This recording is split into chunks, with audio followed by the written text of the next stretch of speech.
Welcome to the Deep Dive. Today we're tuning into the very essence of sound. That unique fingerprint that lets you tell a cello from a cymbal or even one voice from another. Right. We've gathered some fascinating insights, even dipping into the sonic characteristics of, well, let's just say some rather legendary vocalizations Mm-hmm. to help us understand the building blocks of what makes a sound truly it. Mm-hmm. Our mission today is to unlock the secrets behind why different instruments, or even different creatures, have such distinct sonic personalities. Exactly. We're going beneath the surface of just a single note to discover the hidden layers within. Okay. Our exploration will take us through the fundamental tones, those foundational pitches, and then introduce us to their companions, the harmonics, ultimately revealing how this intricate architecture creates what we know as timbre, that unique sonic signature. Okay, let's get right into it then. When we hear a single sound, it feels like one pure tone, Mm-hmm. right? But it's actually more like a team effort, isn't it? It really is. Think about plucking a guitar string. You hear that main note, the fundamental tone. Mm. But what else is happening? Well, what's really interesting is that the string isn't just vibrating along its entire length. It's also simultaneously vibrating in halves and thirds and quarters and, so on. Uh-huh. Each of these smaller vibrations creates a higher frequency. These are the harmonics, sometimes called overtones. Okay, harmonics, overtones, got it. And they aren't just any higher frequencies. They're whole number multiples of the fundamental.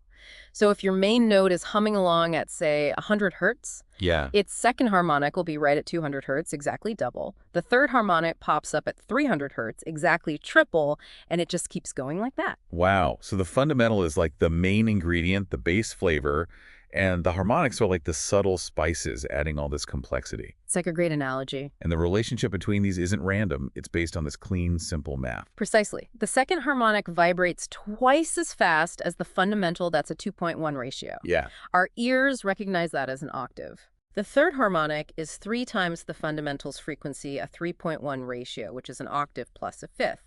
And then the relationship between the second and third harmonics, so 200 hertz and 300 hertz in our example, Yeah. that's a 3.2 ratio, a perfect fifth. These simple mathematical relationships are a key reason why these combinations of notes tend to sound, well, pleasing or consonant to us. They have a natural resonance within our auditory system. Which connects to this idea of standing waves, doesn't it? Those points on the vibrating string that seem to stay still while other parts are moving like crazy. Exactly right. When the string vibrates, it sets up these beautiful patterns of standing waves. The fundamental has stationary points, called nodes, only at the very ends of the string. Right at the ends. But each subsequent harmonic adds more of these nodes along the string's length. Think of it like a jump rope. Okay. You can have just the ends moving, or you can create waves with a still point right in the middle, and then even more still points as you make the waves smaller and faster. It's this beautiful interplay of physics that really underpins musical harmony. And this whole family of frequencies, the main one, the fundamental, and all its harmonic siblings, that's the overtone series, right? Or harmonic series. That's it. You can imagine it as a kind of secret choir singing along with every single sound. Huh? Or a secret choir. I like that. In theory, this series goes on forever, infinitely. But in reality, those higher harmonics, they become quieter and quieter. They just carry less energy. But even though we might not be consciously picking out those super high-pitched harmonics way up there, Yeah. their presence and especially their strength relative to each other and the fundamental, that's what paints the sonic picture. That's where timbre comes in. Absolutely. The specific blend, the unique balance of amplitudes, which just means how loud or quiet each harmonic is in that overtone series, that is the primary ingredient that determines a sound's timbre. Okay. This is the reason why a flute singing a middle C sounds so incredibly different from a trumpet hitting the exact same note at the exact same volume. It's the sonic fingerprint. Okay, let's get some vivid examples in our ears. What makes a flute sound so, well, fluty, so pure? Well, a flute typically has a very strong fundamental tone, that main note we really hear clearly, but its higher harmonics are relatively faint, quite weak. Yeah. This is largely thanks to its cylindrical shape, the bore, and also the way the player blows air across the opening, the embouchure. The result is a sound we often describe as pure or clear, maybe even gentle. And then we have the trumpet, which is, well, anything but gentle sometimes can be quite bold. Exactly.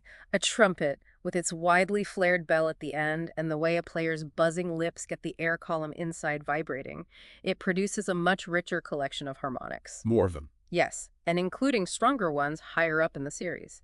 That's what gives it that bright, brassy, and often piercing quality. And what about something like a violin, which can be so delicate one moment and then incredibly powerful the next? Ooh, a violin is a fantastic example of a sound with incredibly complex and constantly evolving harmonics. Evolving. How so? Well, the way the bow scrapes across the string, the sympathetic vibrations of the instrument's wooden body, and even the tiny adjustments a skilled player makes with pressure and speed all contribute to this ever-shifting pattern of overtones. Ah, so it's not static. Not at all. This is what allows the violin to have such an expressive and nuanced voice.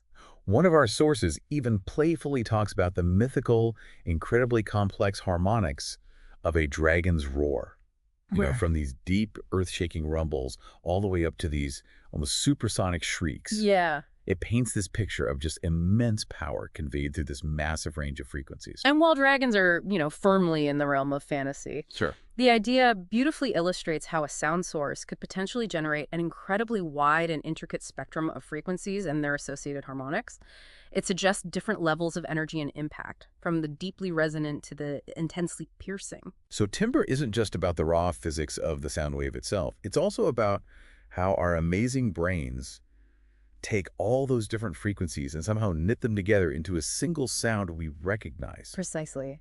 Our auditory cortex, that part of our brain that deals with sound, it takes that complex spectrum of frequencies and synthesizes it into one unified auditory perception. It's a truly remarkable feat of neural processing that just happens instantly. And ultimately, timbre is what allows us to distinguish, say, your familiar voice from a stranger's on the phone, or to pick out the delicate sound of an oboe within a whole orchestra. Right. It's that unique sonic fingerprint that tells us what we're hearing. It's what gives music its incredible range of colors and textures, and it's absolutely fundamental to how we identify and make sense of the sonic world all around us. Okay, so we understand that the harmonic content is the key to timbre. But what actually shapes that harmonic content in the first place? What makes a flute's harmonics so different from a trumpet's or a violin's? What's the underlying cause? This is where the physical characteristics of the instrument, the actual materials it's made from, and how it's constructed all come into play. It's fascinating. How so? Different materials naturally vibrate more readily at certain frequencies. They just prefer certain notes, if you like. And they also have different damping properties, which is basically how quickly those vibrations fade away. Let's go back to those stringed instruments we talked about. The type of wood used seems like a major factor, isn't it? Oh, absolutely. A dense, stiff wood, like ebony, often used for fingerboards, tends to favor the higher frequencies. It helps produce a brighter, more focused sound with stronger, high harmonics. And softer woods. Softer woods, like spruce, which is often used for the top plate of violins and guitars, they generally produce a warmer, more resonant tone with a more prominent fundamental frequency. Interesting. And it's not just the type of wood, the way it's carved, the thickness of the plates, the overall shape of the instrument's body, including the enclosed air inside, all act like resonators. So they amplify certain sounds. Exactly. They amplify certain frequencies and dampen others, shaping the overall timbre. The body isn't just a pretty box, it's actively involved in crafting the sound's character. So the very structure of the instrument fundamentally influences its sonic personality. What about wind instruments then? It can't just be about how you blow into them. Not at all. The material, whether it's brass, wood, silver, even plastic, the shape of the tube, what we call the bore. The bore. Yeah, whether it's a consistent width, like a cylinder, think of a flute, or gradually widening like a cone, like a saxophone or oboe. Okay. Then there's the size and placement of the holes you open and close to change the pitch, and even the design of the mouthpiece where you would initially introduce the air, all have a significant impact on the resulting timbre. Give us an example. Sure. For example, a trumpet's flared bell acts like a megaphone, but specifically for those higher harmonics, helping to give it that characteristic bright, brassy sound. Right. On the other hand, a flute's more cylindrical bore helps to produce that pure tone with fewer strong overtones that we talked about earlier. Makes sense. And the mouthpiece, whether it's a reed or the way you buzz your lips, plays a crucial role in how the air column inside the instrument is initially set into motion, which directly affects the blend of harmonics produced right from the start. And what about things you hit? Like percussion instruments. They don't have strings or air columns in quite the same way. Good question. With percussion, the sound comes from the vibration of a surface, like the skin of a drum or the metal of a cymbal, or sometimes the entire body of an instrument, like a xylophone bar. Okay. The material, its size, and how tightly it's stretched in the case of a drum head or the specific alloy and shape for a cymbal, all determine its unique timbre. So size matters there too. Definitely.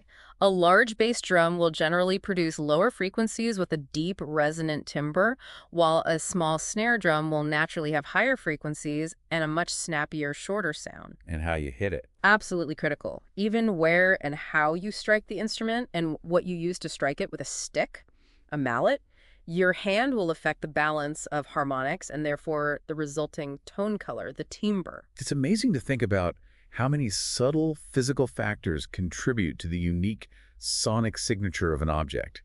You mentioned our source playfully suggesting that even the scales of a mythical dragon would add to its vocal timbre through their unique resonance. It's a fun way to think about it, isn't it? That every physical characteristic of a sound-producing entity, right down to its smallest components, potentially plays a role in shaping the sound it emits. Everything contributes. Now, how do scientists and engineers actually analyze and understand these intricate differences in timbre? It's not something we can just, see with our eyes. Well, not directly, but this is where incredibly useful tools like spectrograms come into play. Spectrograms, what are those exactly? A spectrogram takes a sound and provides a visual map of the frequencies present in it over time. Imagine a graph where one axis shows you the different frequencies, usually low to high.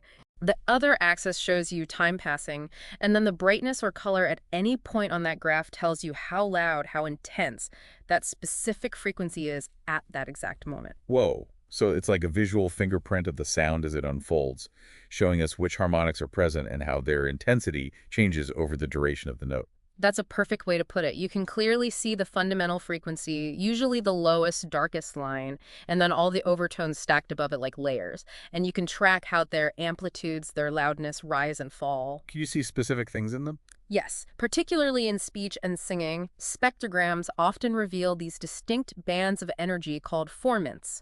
These are concentrations of acoustic energy around specific frequencies, and they are really characteristic of different vowels and consonants. Spectrograms can reveal very subtle differences in timbre that our ears alone might not be able to easily pick apart or describe. Very cool. Beyond these visual representations, what other techniques do experts use to really dig into the world of timbre? Well, a foundational technique is something called Fourier analysis, named after the mathematician Fourier. Okay. This is a mathematical process that allows us to break down any complex sound wave into its individual sine wave components.